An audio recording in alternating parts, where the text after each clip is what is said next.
Halo teman-teman semua, kami dari kelompok 9 akan menyampaikan materi dari mata kuliah pengantar akuntansi 1 dengan dosen pengajar Ibu Menik Indrati. Pada sesi ini, kami akan menyampaikan materi mengenai transaksi pada entitas perusahaan dagang.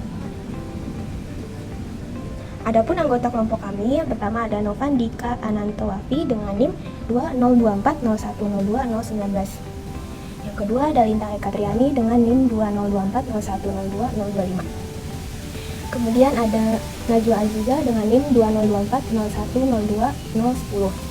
Dan kemudian keempat ada Lisa Nurafia dengan NIM 20240102024. Saya Lisa Nurafia akan menyampaikan materi dasar mengenai perusahaan dagang. Yap, teman-teman, di sini kita akan menjelaskan bagaimana sih menjurnal dan menganalisa transaksi yang ada pada perusahaan dagang, dan bagaimana cara memposting analisa tersebut ke jurnal umum, sehingga dapat menggambarkan kondisi yang sebenarnya dan relevan, atau dengan benar. Tapi sebelum itu, saya ingin menjelaskan dulu nih kepada kalian semua, bahwasanya, apa itu perusahaan dagang? Perusahaan dagang atau merchandising company merupakan perusahaan yang bergerak dalam bidang membeli dan menjual barang dagangan. Perusahaan membeli barang dagang dan menjual kembali dalam bentuk yang sama tanpa diolah terlebih dahulu. Terus misalnya nih, ada pengolahan, itu bagaimana Kak? Nah, seandainya terjadi pengolahan, biasanya hanya sebatas pemberian kemasan agar barang tersebut lebih menarik. Tetapi wujud barang tersebut tidak berubah. Tujuan perusahaan dagang ialah memperoleh keuntungan dari hasil penjualannya. Kegiatan membeli dan menjual barang berwujud fisik dengan spesifikasi yang jelas seperti volume, berat, dan ukuran fisik lainnya merupakan kegiatan utama dari perusahaan dagang. Di sesi ini, kelompok kami hanya akan menjelaskan dan memberi contoh mengenai transaksi-transaksi yang berkaitan dengan penjualan pada perusahaan dagang. Transaksi penjualan. Penjual akan mencatat pendapatan dari penjualan persediaan dagang atau sales of merchandise. Apa saja sih transaksi-transaksi penjualan yang akan dibahas di sesi ini? Nah, di sini yang pertama ada transaksi penjualan secara tunai. Itu ketika mendapatkan uang tunai atau kas dari hasil penjualan barang dagang ke pelanggan disebut penjualan tunai.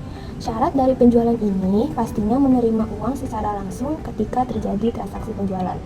Yang kedua ada transaksi penjualan secara kredit. Penjualan ini terjadi ketika barang yang terjual tidak langsung dibayar secara langsung sekalipun barang dagang sudah di tangan pembeli. Yang ketiga ada transaksi return penjualan.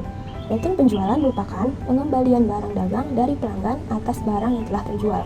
Di samping itu, barang yang dikembalikan tersebut karena rusak, tidak lengkap, atau tidak memenuhi ekspektasi pelanggan.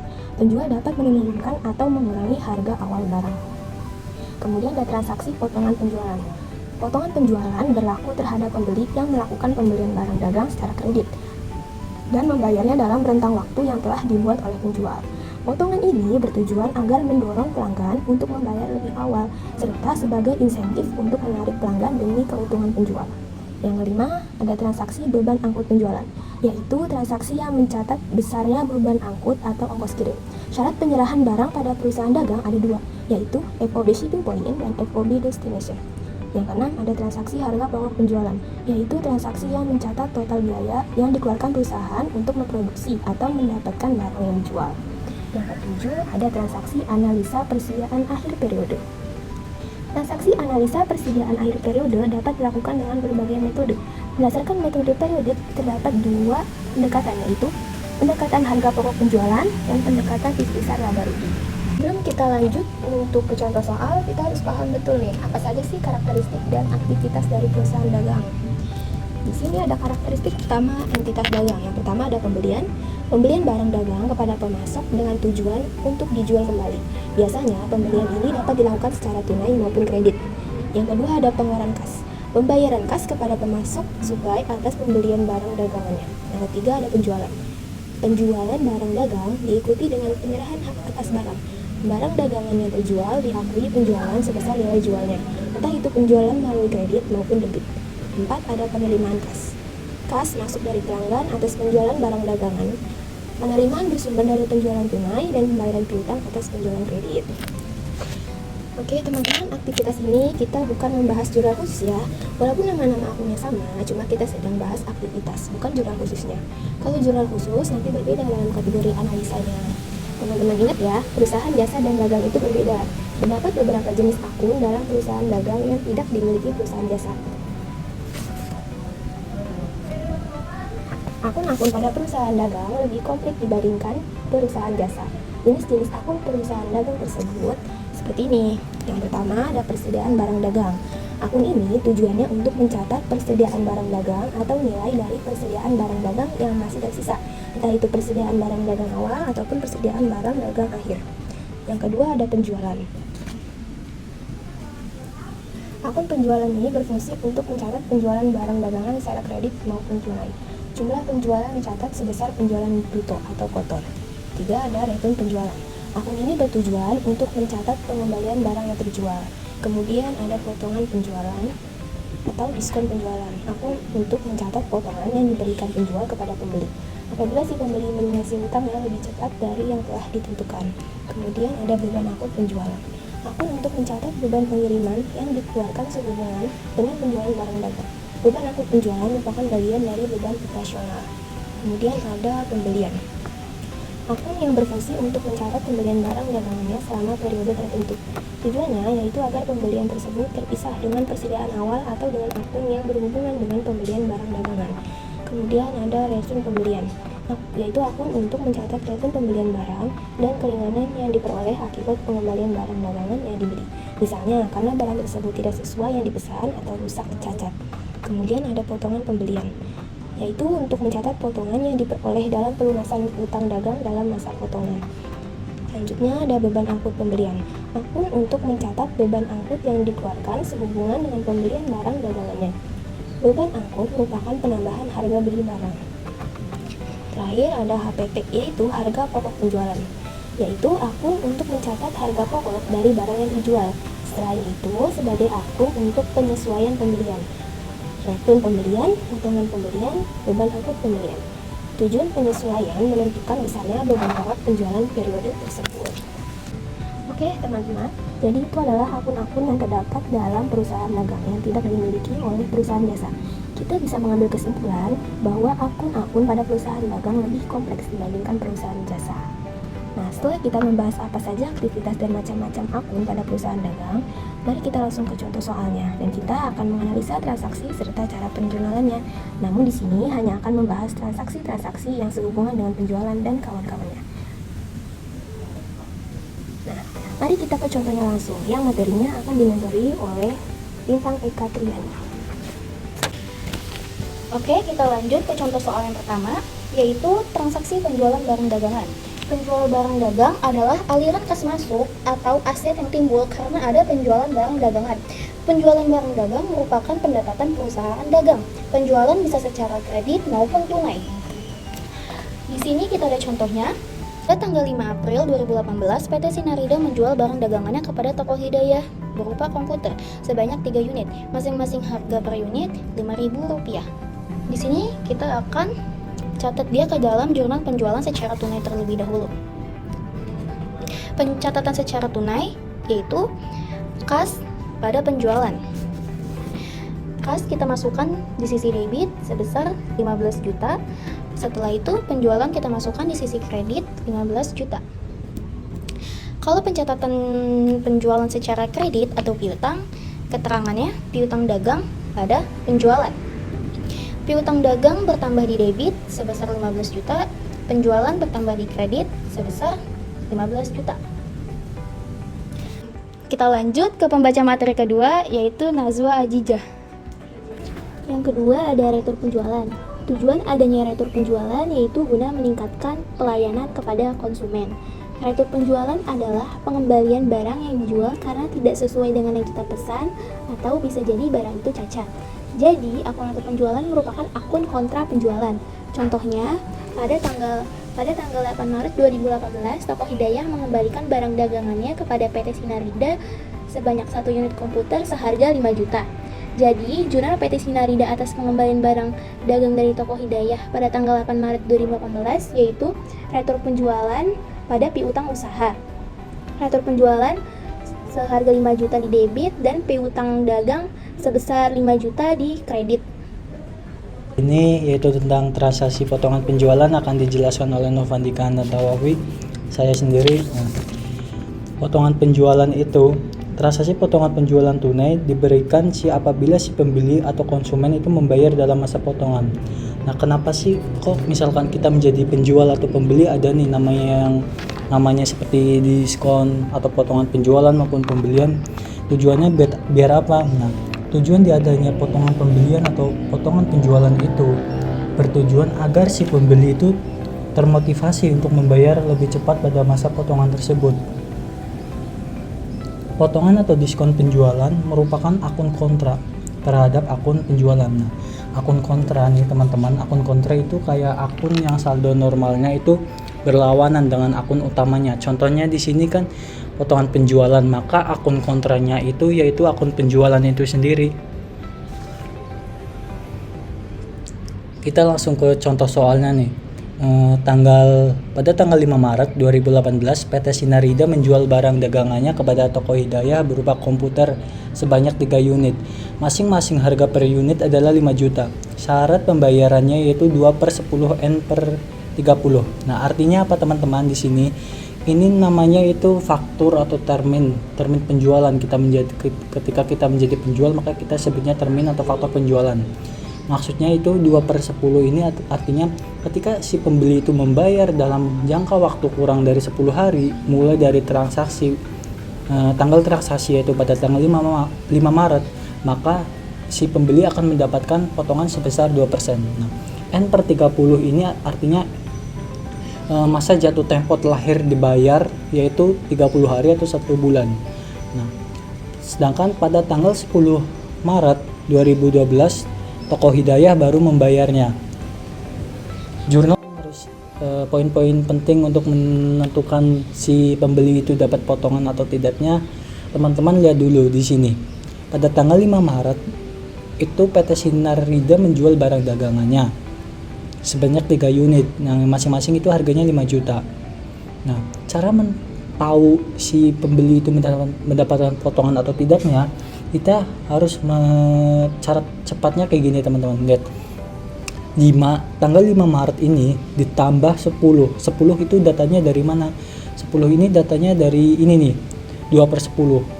Nah, 5 tambah 10 yaitu jumlahnya 15. Kita tambah 15 ini menjadi bulan Maret, yaitu pada tanggal 15 Maret. Maret ini dari mana? Ya, Maret dari bulan transaksinya di sini pada bulan Maret. Nah, itemnya 15. Sedangkan kita lihat pada tanggal 10 Maret 2018 toko si Hidayah itu baru membayarnya. Yang artinya toko Hidayah itu membayar pelunasan piutangnya itu dalam jangka masa manfaatnya, masa potongannya. Masih dalam masa potongan. Yang artinya PT si toko Hidayah, mendapatkan potongan penjualannya sebesar 2%. Nah, cara menentukan besarnya potongan yaitu total penjualan yaitu 15 juta dikali 2%, hasilnya itu 300.000.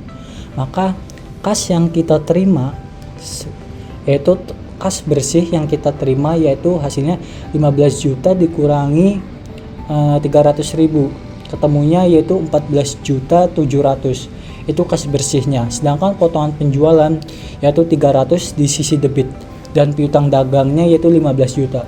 Di sini teman-teman harus ingat, akun potongan penjualan itu mengikuti akun kas dimanapun kas berada.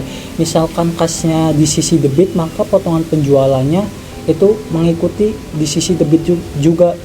Sedangkan misalkan nih kasnya di sisi kredit, maka akun potongan penjualannya juga mengikuti di sisi kredit. Sedangkan terus misalnya nih terjadi retun penjualan pada masa potongan dan pelunasan juga pada masa potongan, maka pemberi potongan didasarkan pada jumlah penjualan setelah dikurangi retun penjualan.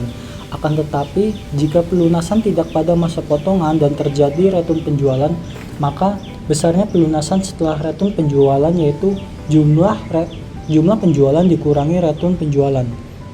Nih, sini. Terjadi retun penjualan pada masa potongan dan pelunasan juga pada masa potongan. Bagaimana sih nganalisanya dan menghitungnya? Di sini sudah saya bacakan. Kita langsung ke contoh soalnya. Pada tanggal 5 Maret 2018, PT Sinarida menjual barang dagangannya kepada Toko Hidayah berupa komputer sebanyak 3 unit. Masing-masing harga per unit adalah 5 juta. Syarat pembayarannya yaitu 2/10 N/30. Pada tanggal 8 Maret, Toko Hidayah mengembalikan 1 unit komputer dan pada tanggal 15 Maret terjadi pelunasan dari Toko Hidayah. Nah, cara menjurnalnya dan cara menghitung potongannya setelah kita kurangi return penjualannya yaitu kita harus mengetahui poin-poin penting. Kita ke slide berikutnya, di sini ada perhitungannya. Nah, teman-teman lihat di sini. PT Sinarida menjual barang dagangannya kepada Toko Hidayah berupa komputer sebanyak 3 unit. Harga per unitnya adalah 5 juta. Berarti total penjualannya yang dijual oleh PT Sinarida pada tanggal 5 Maret yaitu 5 juta dikali 3 unit, yaitu totalnya yaitu 15 juta.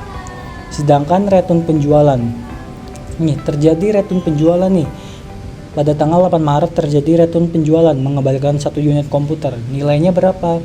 Ya nilainya itu berarti 1 unit komputer itu nilainya 5 juta.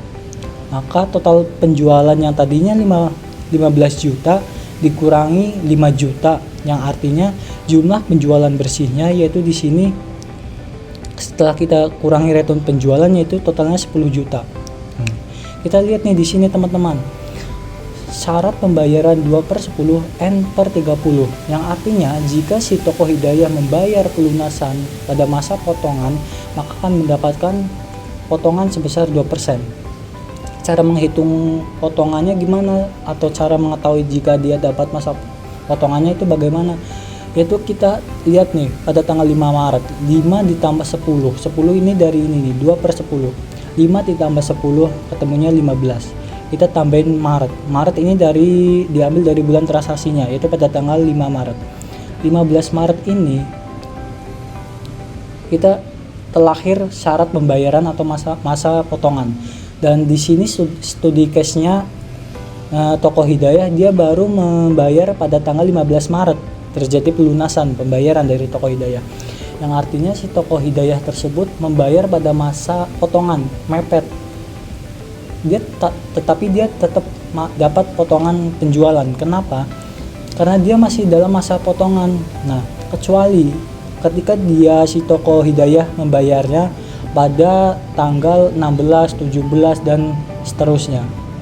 Jumlah besarnya potongan yaitu kita lihat total 10 juta, jumlah bersihnya di sini 10 juta dikali 2%, ketemunya yaitu 200.000. Maka kasnya yaitu kas bersih yang diterima yaitu 9.800.000. Maka kita langsung nih memasukkan saldo-saldo tersebut ke dalam jurnal analisa atau jurnal umumnya. Kasnya, total kas yang bersih diterima setelah kita kurangi dengan return penjualan, potongan penjualan dan lain-lain tadi kan 9.800.000 di sisi debit dan potongan penjualannya yaitu di sisi debit sebesar 200.000 dan piutang dagangnya yaitu tetap 10 juta. Nah, teman-teman harus ingat ya, potongan penjualan itu tetap mengikuti akun kas. Entah itu potongan pembelian, potongan penjualan itu tetap mengikuti akun kas. Jika kasnya misalkan di sisi kredit, ya maka potongan penjualannya akan di sisi kredit. Oke teman-teman, sampai di sini dulu materinya yaitu tentang potongan penjualan dan potongan return penjualan pada masa potongan. Dan materi selanjutnya yaitu beban angkut penjualan akan dimentori oleh Lintang Eka Triani. Oke guys, sekarang kita akan lanjut ke materi yang keempat yaitu beban angkut penjualan. Beban angkut penjualan di sini ada dua, yaitu FOB Destination Point dan FOB Shipping Point. Beban angkut penjualan bergantung pada syarat pengiriman barang. Nah, di sini saya akan menjelaskan beban angkut penjualan yang menggunakan FOB Destination Point. FAB destination point, maka hak kepemilikan barang berpindah dari penjual ke pembeli setelah barang tiba di gudang pembeli. Segala resiko yang terjadi selama perjalanan menjadi tanggung jawab penjual dan juga pihak penjual yang menanggung biaya pengiriman. Sedangkan FOB shipping point, hak kepemilikan atas barang berpindah dari penjual ke pembeli setelah barang keluar dari gudang penjual dan pihak pembeli menanggung biaya pengiriman. Beban angkut penjualan merupakan beban operasional sehingga tidak mengurangi nilai penjualan. Berbeda dengan beban angkut pembelian yang dapat menambahkan nilai dari pembelian. Kenapa sih Kak? Kok bisa beban angkut penjualan tidak mengurangi atau menambah nilai jual, sedangkan beban angkut pembelian dapat menambah nilai pembelian? Kan sama-sama beban angkut. Karena beban angkut pembelian disajikan dalam laporan laba rugi sebagai elemen dari harga pokok penjualan.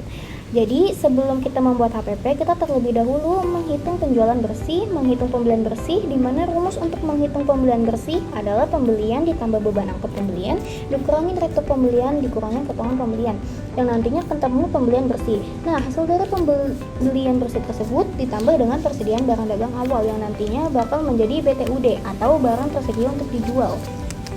Nah, hasil BTUD tersebut dikurangi dengan persediaan barang dagang akhir yang nantinya bakal menjadi harga pokok. Nah, teman-teman, maka dari itu, kenapa sih kok beban angkut pembelian dapat menambahkan nilai berbanding berbalik dengan beban angkut penjualan? Ya, karena beban angkut pembelian adalah termasuk dalam elemen harga pokok penjualan, sehingga nanti dalam laporan laba rugi untuk mencari laba bersih, maka akun beban angkut pembelian sudah tidak ada dimasukkan dalam kategori beban, tapi sudah masuk atau bergabung di harga pokok penjualan atau HPP. Sudah paham sampai sini teman-teman? Kalau gitu kita lanjut ke pembahasan contoh soalnya. Di sini kita akan membahas beban angkut penjualan menggunakan destination point dulu. Pada tanggal 5 Maret, PT Sinarida menjual barang dagangannya dari PT Global Jaya berupa komputer sebanyak 5 unit. Masing-masing harga per unit adalah 5 juta. Syarat pembayaran 2/10 dan N/30 dengan biaya pengiriman 500.000. Jurnal PT Sinarida saat penjualan kredit dan pembayaran beban angkut penjualan yaitu piutang pada penjualan dengan piutang di debit 15 juta dan penjualan di kredit sebesar 15 juta. Lalu pembayaran beban angkut penjualan dengan beban angkut penjualan pada kas. Beban angkut penjualan bertambah di debit sebesar 500.000 dan kas berkurang di kredit sebesar 500.000. Lanjut ke beban angkut penjualan menggunakan shipping point. Pada tanggal 5 Maret, PT Sinarida menjual barang dagangannya berupa komputer kepada toko Hidayah sebanyak 3 unit. Masing-masing unit harganya adalah 5 juta. Syarat pembayaran 2/10 dan N/30. Biaya pengiriman 500.000. Jurnal PT Sinarida saat penjualan dan pembayaran beban angkut penjualan merupakan tanggungan toko Hidayah yaitu sebagai berikut. Akan tetapi di soal ini beban angkutnya ditalangi dahulu oleh penjualnya, sehingga piutang usahanya ditambah beban angkut penjualan. Jadi jurnalnya seperti ini. Piutang dagang sebesar 15 juta di debit dan beban angkut penjualan sebesar 500.000 di debit. Lalu penjualan sebesar 15 juta di kredit. Setelah itu kas sebesar 500.000 di kredit. Selanjutnya pembahasan harga pokok penjualan akan dilanjutkan oleh Ananda Nazwa Ajijah. Selanjutnya, yang kelima ada harga pokok penjualan atau HPP. Harga pokok penjualan atau HPP tidak ada pencatatan di metode periodik ini. HPP ditentukan nilai akhir periode melalui jurnal penyesuaian. Kenapa sih kok harus ada penyesuaian? Karena perlunya penyesuaian saat penjualan hanya mencatat nilai penjualan dan tidak disertai pencatatan harga pokok yang terjual. Selanjutnya yang keenam ada analisa pencatatan persediaan pada akhir periode. Ada dua, yaitu pendekatan harga pokok penjualan, akun persediaan barang dagang, pembelian, retur pembelian, potongan pembelian, beban angkut pembelian ditutup ke akun harga pokok penjualan.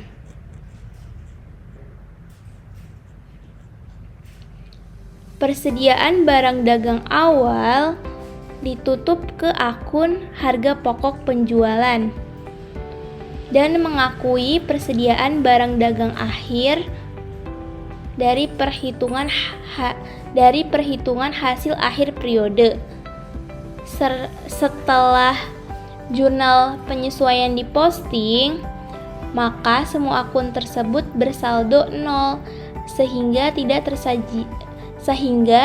tersajikan di dalam laporan keuangan karena sudah menjadi gabungan dari elemen harga pokok penjualan. Berikut contoh penyesuaian pendekatan HPP. Penyesuaian persediaan barang dagang awal, harga pokok penjualan di debit pada persediaan barang dagang di kredit.